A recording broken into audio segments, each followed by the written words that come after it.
I knew something was off when my mother suddenly showed up asking about my life. Days later, my account was drained. I came to her. She admitted she used it to buy my stepsister a house, so I called the police. I grew up in what you'd call a blended family, which is just a nice way of saying things got messy after my parents split. I was 7 when they broke the news. They sat me down and said, "We still love you, but we don't love each other." It was calm and weirdly polite, no screaming or drama, which felt worse in some ways, like they were so okay with it. Meanwhile, I was clutching my stuffed rabbit trying to figure out if this meant no more family movie nights. After the divorce, my dad moved into a small apartment, and my mom stayed in our house. I went back and forth between them, 1 week here, 1 week there. My dad was steady, reliable, and made sure I had everything I needed, but my mom has a different story. She started dating that guy named Greg not long after the divorce. He moved in pretty quick, and soon after my half-sister Bella was born. That's when I became well invisible. Don't get me wrong, they didn't outright hate me or anything. It was just obvious I wasn't the priority anymore. Bella was their little miracle baby, and I was the leftover kid. My birthdays were forgotten more often than not, school events skipped. I still remember standing in the rain after a parent-teacher conference in 4th grade waiting for over an hour. When I finally called my mom, she was like, "Oh, was that today? Sorry, I was busy with Bella's play date." By the time I was 12, I had basically moved in with my dad. He saw how things were going and asked if I wanted to live with him full-time. I didn't hesitate. My mom didn't put up a fight. If anything, she seemed relieved to not have to juggle me with Bella and Greg. I stopped expecting much from her after that. No calls, no texts, nothing. It was like I'd been quietly phased out of her life. Fast forward to now, I'm 27. I've worked my behind off at my job in finance, saved up every spare penny, and I'm finally on the verge of buying my first house. I haven't heard from my mom in years. She didn't care when I graduated, didn't check in when I got my job, and definitely didn't ask about my plans. A few weeks ago, she called me last month. "I've been thinking about you. We should have dinner. I miss you so much," she says, like we'd spoken last week instead of practically a decade ago. It threw me off, but I agreed. I don't know why. Maybe I wanted to believe she'd changed, or maybe I just wanted to see what she really wanted, because knowing her, it wasn't just to catch up. Dinner was weird. Mom and Greg were extra interested in my job, asking all these specific questions about my salary, my savings, and my future plans. At one point, Mom said, "You've always been so good with money. You must be doing great."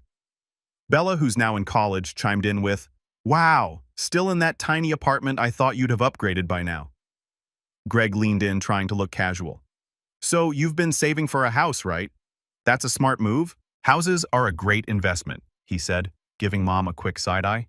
Bella, barely looking up from her phone, piped in, "Yeah, houses are expensive though. I mean, I'm looking at apartments near campus, and even those are ridiculous. It must be nice to already have the money figured out." The whole conversation felt weirdly specific, like they weren't just curious. They were fishing for something. Then Greg added, "Must be nice to have a steady paycheck. Some of us aren't so lucky," he said with this exaggerated sigh, like I was supposed to feel bad for him. Mom shot him a quick glance but didn't say anything. Instead, she turned to me with a sugary, sweet smile. "You know, honey, it's so impressive how responsible you are. I bet you've got quite the savings built up, don't you?" I shrugged, trying to play it off. "I'm doing okay." Bella, still scrolling on her phone, snorted and said, "Okay, please. You've probably got a fortune saved by now, so what's your rent? Bet it's a lot for such a tiny place." She didn't even look up when she said it. The whole thing felt calculated, like they'd coordinated ahead of time to corner me. It wasn't a conversation. It was an interrogation. They got me anxious, and I even checked my bank account the next day just in case, but everything was fine. I thought, okay, maybe I'm just being paranoid. Then last week, I went on a work trip overseas. When I landed and turned my phone back on, I got hit with a ton of notifications, banking alerts, one after another. I logged in to check, and I was totally shocked.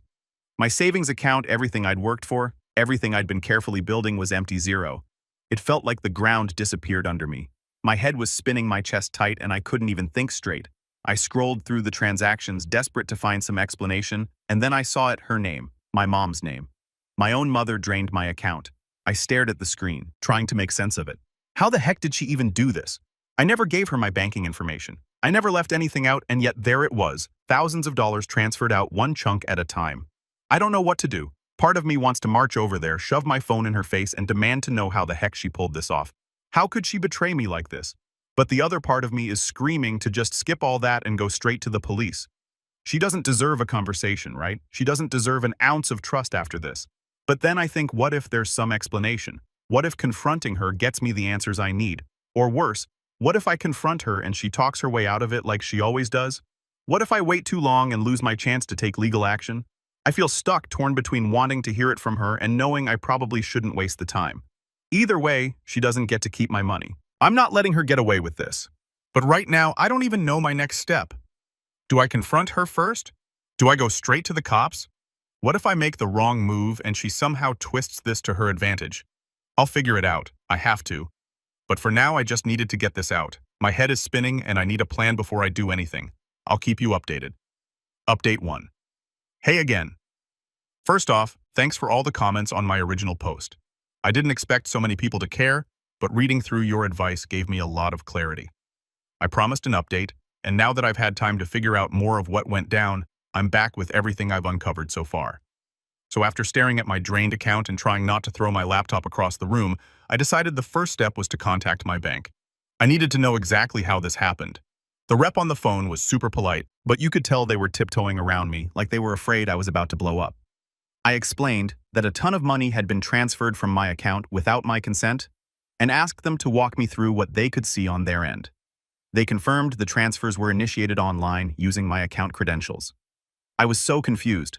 I'd never shared my login details with anyone, not even my dad, who I trust with my life. I asked if there was any record of the device used to access my account. After putting me on hold for what felt like forever, they came back and told me the logins came from a device they couldn't fully identify, but was flagged as previously unauthorized. Basically, someone had logged in from a device that had already been connected to my account before. That's when it hit me. My mom had been over to my apartment a couple of weeks ago, right before the dinner, where she got super nosy about my finances. She'd used my bathroom while I was making coffee. At the time, I didn't think twice about it, but now I'm starting to piece things together. Here's my theory: while she was in the bathroom, she must have grabbed my phone. I don't use biometrics, don't judge me, and my banking app auto-logs in. She could have accessed it, found what she needed, and made a mental note of my credentials. I know it sounds wild, but it's the only thing that makes sense. She had no other way of getting that information. After I got off the phone with the bank, I called my dad to let him know what was going on. He's always been my go-to for advice, and I needed someone to tell me I wasn't losing my mind. When I told him everything, he got quiet for a long time before saying, "You need to go to the police." I wasn't ready to take that step yet. I mean, we're talking about my mom. I didn't want to believe she'd planned this. Maybe it was some huge misunderstanding. Maybe she meant to borrow the money and just hadn't told me. I decided I had to talk to her first just to hear what she'd say. So I drove to her house, screenshots of the transfers saved on my phone, fully prepared to demand answers. Greg opened the door with this smug look on his face I always hated, and honestly, I almost turned around right then, but I'd come too far to back out. "Is Mom home?" I asked, trying to keep my voice calm. "She's inside," Greg said, stepping aside like he knew exactly why I was there. I found her in the living room flipping through a magazine like she didn't have a care in the world. When she saw me, she smiled and said, "Oh, hi, sweetie. What a nice surprise." I wasn't there for small talk. I pulled out my phone and showed her the screenshots. "What is this? How did you transfer money from my account?" She didn't even pretend to be shocked. She glanced at the screen and said, "I don't know what you're talking about." "Don't play dumb," I said. "These transfers are in your name. The money's gone, and it's sitting in your account. I want to know how you did it." That's when she dropped the act. She sighed like I was the one inconveniencing her and said, "Look, Bella needed help and you weren't willing to step up, so we took care of it ourselves." "Took care of it?" I could barely process what she was saying. "You stole from me. That money was for my house." "Oh, calm down," she said, waving me off like I was being dramatic. "You're young. You have a good job. You can save it back up. Bella's just starting out. She needs this more than you do." I stood there stunned while she rambled about how families should help each other and how it was selfish of me to keep all that money to myself. Then Greg, who had been lurking in the doorway, decided to chime in. "You're overreacting," he said. "It's not like she spent it all. Bella just needed a little head start, that's all." I thought she said, "A little head start." My entire savings wiped out and they're acting like it's pocket change. I told them I wanted my money back immediately or I was going to the police. That's when my mom smirked and said, "You wouldn't do that. I'm your mother. You don't want to cause a family scandal, do you?" "Oh, but I do." I turned to leave and Greg grabbed my arm and said, "You don't need to make this ugly. Just let it go, okay?"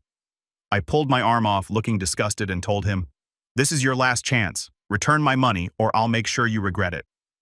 I didn't stick around to hear their response. I walked out, got in my car, and drove straight to the police station. So yeah, that's where I'm at now. I filed a fraud report and handed over all the evidence I have. The bank is working with the authorities to investigate, and my mom's account has already been flagged. I'm waiting to see what happens next, but I'm not letting this slide. I know some people will say, but it's your mom.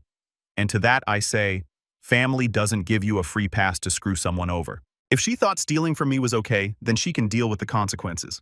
I'll keep you all posted as this unfolds, but right now, I'm just trying to stay focused and not completely lose it.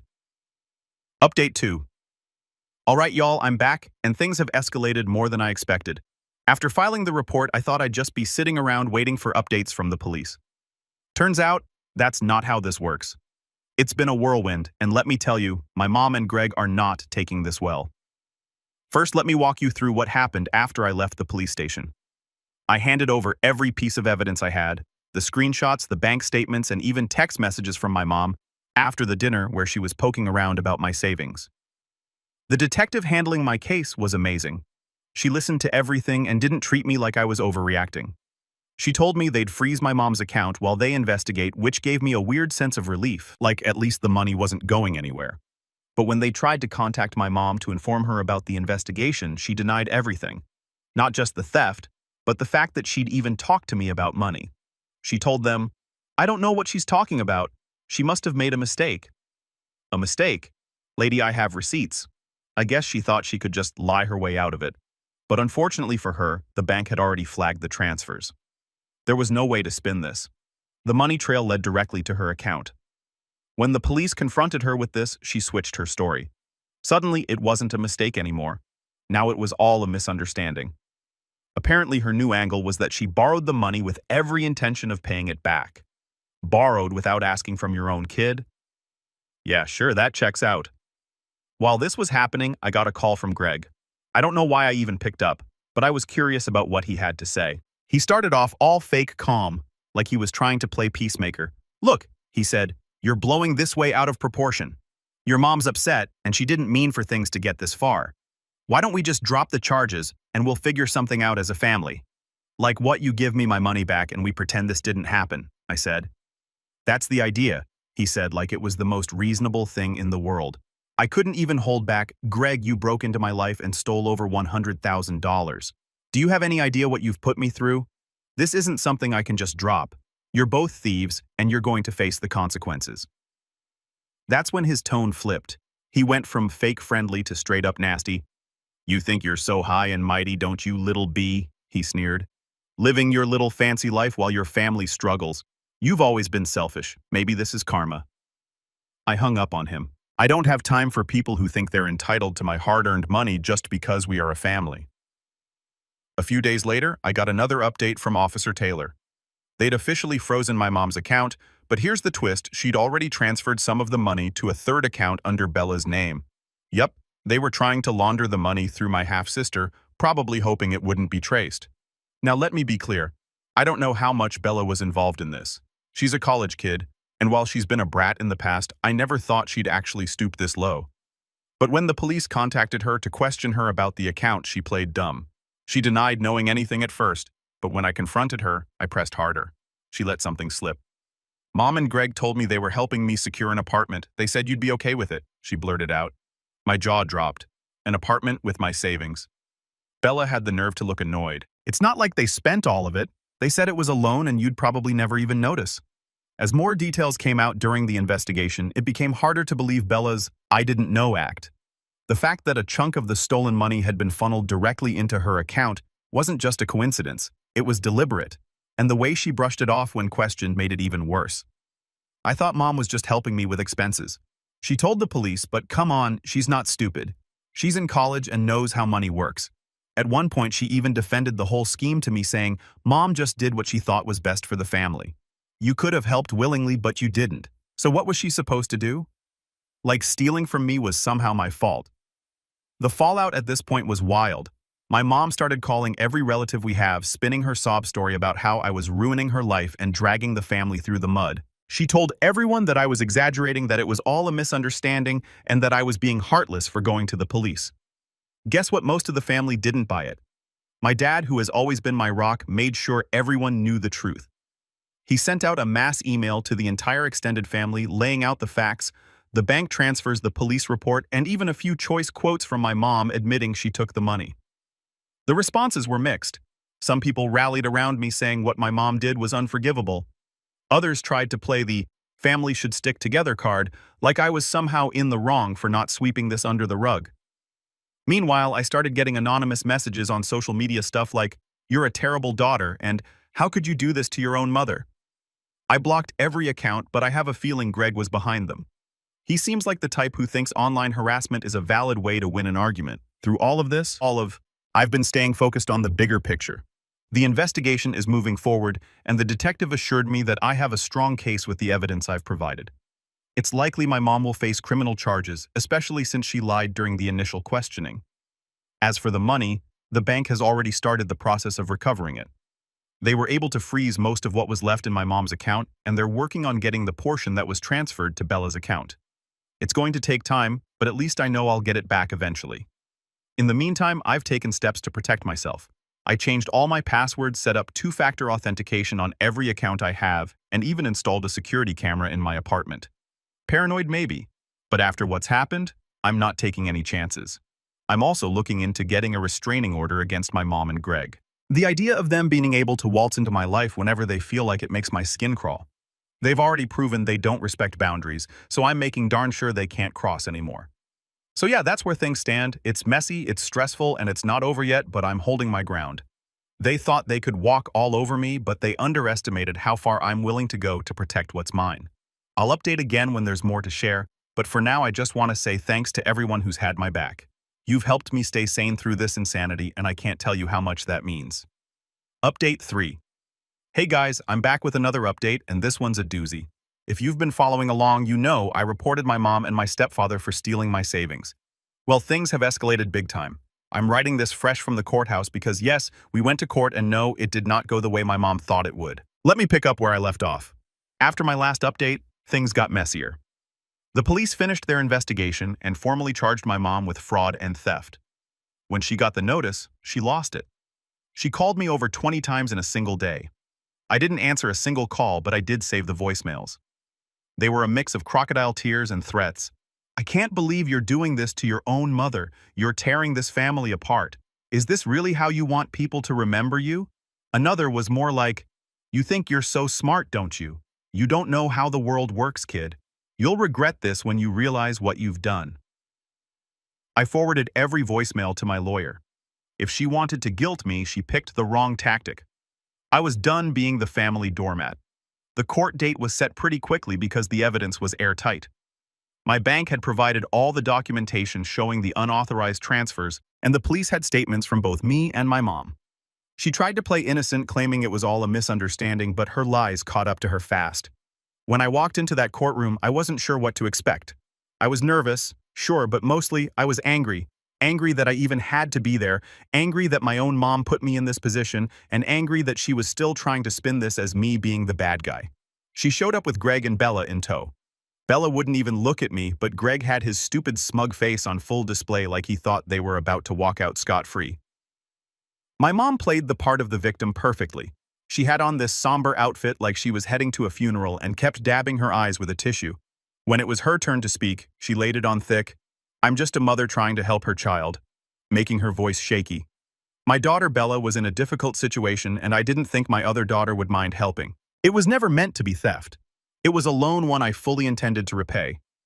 My lawyer didn't hold back, "Your Honor." He said, "The defendant's justification for taking this money was to use it for a down payment on a luxury apartment for her younger daughter Bella. The plaintiff's entire savings were funneled into this purchase without her consent." The tension increased.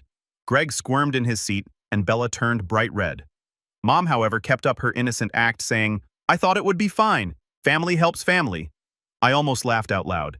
You get help from your family without asking, draining my entire savings account without a word. Then my lawyer presented the evidence, and her story unraveled fast. He showed the screenshots of the transfers, highlighted the fact that they were labeled as personal transfers, and even played some of the voicemails she'd left me. The courtroom was silent as one of the voicemails played, You think you're so high and mighty just because you've got some bucks now? You'd be nothing without this family. Don't you dare forget where you came from, you ungrateful little brat. Acting like you're better than us. Please, you're just a stuck-up wannabe riding on the coattails of people who actually matter. The judge didn't look impressed. In fact, he looked downright annoyed. Then Greg tried to speak up, saying, "Your Honor, this is just a family disagreement blown out of proportion. My wife—" The judge cut him off. "You are not the defendant, and unless you're testifying under oath, you will remain silent." Greg's face turned bright red and he slumped back in his seat. I swear that moment was the highlight of my day. When it was my turn to speak, I kept it simple. I told the court about how I'd been saving for years, how I worked hard to build my future, and how betrayed I felt when I realized my mom had taken it all without even asking. This wasn't about helping my sister, I said. This was about control. She didn't like that I was independent and didn't need her, so she decided to take what wasn't hers. Family doesn't do this to each other. The judge nodded along as I spoke, and when I was done, he looked directly at my mom and said, "Your actions were not only illegal, but deeply unethical. You violated your daughter's trust in a way that is inexcusable.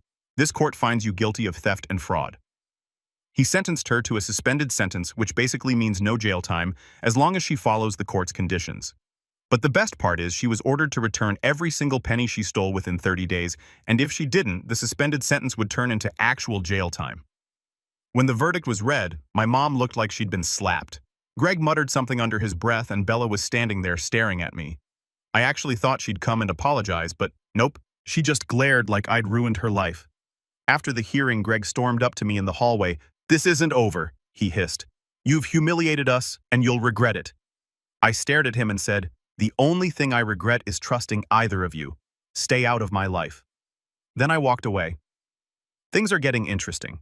Most of my extended family is on my side, especially after I sent out a group text explaining everything. I guess when you stand up for yourself and claim power, no one has anything to judge you about. And if they did, I'll shut them all up because I'm already fed up with this nonsense. My dad came to court with me, and afterward he gave me a hug and said, "You did the right thing, kid. I'm proud of you." That meant more to me than I can even put into words. Now I'm waiting for my money to be returned. The bank has already started the process, and as of today, my mom has repaid about half of it. The rest is due by the deadline, and if she doesn't cough it up, well, that's not my problem anymore, it's the courts. I've also filed for a restraining order against both her and Greg. I don't want them anywhere near me, my apartment, or my accounts ever again. I'll keep you posted on how the repayment goes, but for now, I'm feeling a lot lighter. This isn't the ending I wanted, but it's the one they forced me to create. Thanks for sticking with me through all this, guys. Final update. Hi guys, it's been a wild ride. I'm back with what's probably going to be one of my last updates. A lot has happened since the court ruling, and while things are finally calming down, the fallout from this whole mess has been nothing short of chaotic. So after the judge ordered my mom to pay back the stolen money, I kept waiting for the other shoe to drop. You'd think getting caught and dragged to court would have made her and Greg back off, but these two are relentless. They actually had the audacity to try and appeal the ruling, claiming the court was too harsh, and that the sentence didn't take family dynamics into account. The court basically told them, "You stole the money, you admitted to it, and now you're paying it back. Deal with it." Their appeal was denied almost immediately, and I thought that would be the end of it. But of course, they couldn't just leave it there. A few days after the appeal was shot down, I started getting these weird passive-aggressive texts from Bella, stuff like, "Hope you're happy. Mom's been crying nonstop and it's all your fault. Do you even care what you've done to this family?" And my personal favorite, "You might have your money, but you've lost your family forever." At this point, there's nothing I could say that would make them understand how messed up this whole situation is, and honestly, I'm done trying. I've spent enough of my life bending over backward for people who clearly don't care about me. On the bright side, the bank officially transferred the last of my money back into my account last week. Seeing my savings back where they belong was like finally being able to breathe after holding my breath for months. I'm still working on getting the restraining order finalized, but having my finances secure again feels like a huge step forward. Remember how I mentioned some relatives tried to guilt me into letting this go?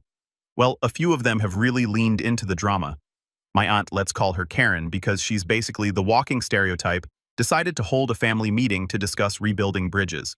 She called me up and said, "I think it's time for everyone to come together and heal. Your mom's been through a lot and this situation has been hard on all of us." I nearly laughed. You mean it's been hard on her because she got caught stealing? I said. What exactly do you want me to do here, Karen? Pretend it didn't happen. Karen said like I was the unreasonable one. It's not about pretending, it's about forgiveness. Family is family. Then maybe she should have acted like family before robbing me blind. I snapped and hung up. Apparently, Karen went around telling everyone I was being cold and vindictive, but to my surprise, most of the family didn't agree with her. My dad's side in particular has been super supportive. The biggest shock, though, came from Bella. About a week ago, she showed up at my apartment unannounced. I wasn't sure whether to slam the door in her face or hear her out, but I opened it for her. What do you want, Bella? I asked, crossing my arms. She was fuming. I don't see why you couldn't just let it go, she snapped as soon as I opened the door. Mom and Greg were just trying to make sure I had a place to live. You didn't need all that money right away and you're already doing fine. Doing fine, Bella? They stole from me to get you an apartment and now you're mad because I didn't let them. I couldn't believe her nerve. You're so selfish, she hissed. It's just money. They were doing it for me. Why don't you get your behind to work and get yourself an apartment? That's my last advice to you, and I don't want to see your face at my door again. I slammed the door in her face. I'm done arguing with people who can't grasp basic morality. As for my mom and Greg, they're still playing the victim. Last I heard, they were telling anyone who would listen that I'm a greedy, selfish child who's punishing them for no reason. I've blocked them on everything, so I only hear about their nonsense through other people. Honestly, I couldn't care less. Right now, I'm focusing on moving forward. I'm officially under contract for a house, a cozy 3-bedroom not far from my dad's place. I'm working with a realtor and a decorator to make it feel like home, and it's the first time in months that I felt genuinely excited about something. When I close on the house, I'm planning a housewarming party with the people who've stood by me through all of this, my dad, my stepmom, my friends, and the relatives who had my back, the people who actually deserve to be called family. I know this isn't the ending my mom probably envisioned, but it's the one she created. She chose money over our relationship, and now she has to live with the consequences. Your comments and advice helped me find the strength to stand up for myself, and I'll always be grateful for that. If anything else comes up, I'll be sure to let you know, but for now, I'm ready to put this chapter of my life behind me.